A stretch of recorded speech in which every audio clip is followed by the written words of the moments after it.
पिया देबो एगो रस भरी मोला। तो माया के रस पिया देबो एगो फूल झड़ी मोला। एगो फूल झड़ी मोला एगो रस भरी मोला।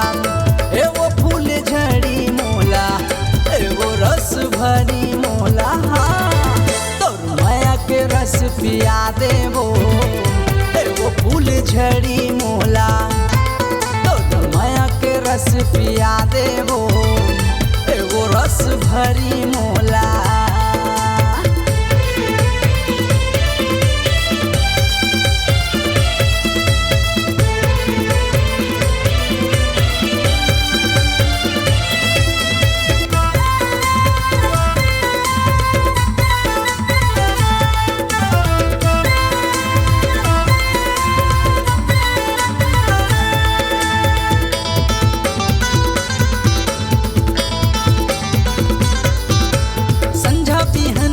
पारा मतोर आनयो जाना है जम्मू टूरा मन के पान ठेला मन गोरी अब तो ठिकाना है।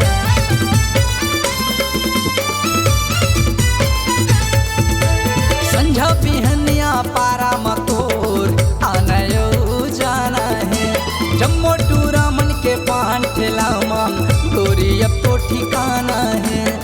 गोरी अब तो ठिकाना है।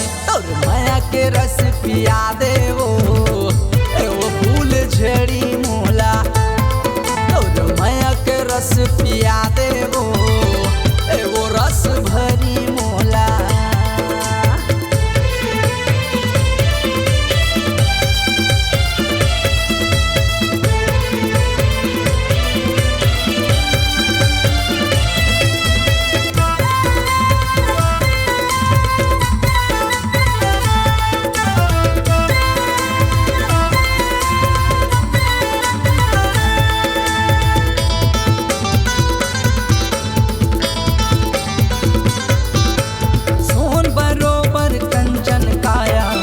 लब तोर जवानी है जब ले देखे तोला रे गुइया माया के पानी है।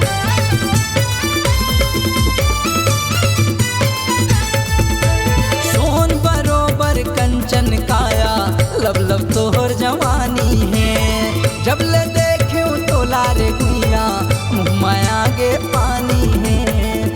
माया के पानी है। तो माया के रस पिया देबो एगो फूल झड़ी मोला। तोरे भाई के जीजा बना लेबो एगो फूल झड़ी मोला। एगो फूल झड़ी मोला एगो रस भरी मोला। एगो फूल झड़ी मोला एगो रस भरी मोला। तोर माया के रस पिया देबो एगो रस भरी मोला। तो माया के रस पिया देबो एगो फूल झड़ी मोला। तोर बहिन के जीजा बना लेबो एगो फूल झड़ी मोला। तोर भाई के जीजा बना लेबो